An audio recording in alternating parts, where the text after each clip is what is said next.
আরে কেউ নাই নাকি?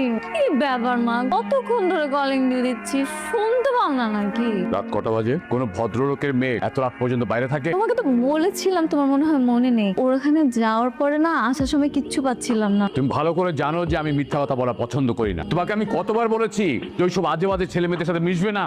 আজ পার্টি, কাল বিয়ে, পরশুদিন জন্মদিন। তুমি একটা ইয়াং মেয়ে না, চারিদিকে পরিস্থিতি সম্পর্কে তোমার কোনো ধারণা আছে? তোমার সাথে যদি খারাপ কিছু ঘটে যায়, আজ এই বাহানা কাল এই বাহানা, চলছে এই নাটক। মমতা, ওকে বুঝিয়ে লাভ নেই। ওর মতো বেয়াদব মেয়ে আমার দরকার নেই। বাবা, তোমার বাবা মা মরে গেছে, যাও তুমি বন্ধুদের সাথে গিয়ে থাকো, যাও। এখানে শান্তারা থাকতো না? হ্যাঁ থাকতো, এখন আর থাকে না। গতকালকে আমি এ বাসে উঠেছি। আর কিছু বলবেন? একটু পানি খাওয়ানো যাবে আমাকে? আপনি এখানে দাঁড়ান, আমি নিয়ে আসতেছি।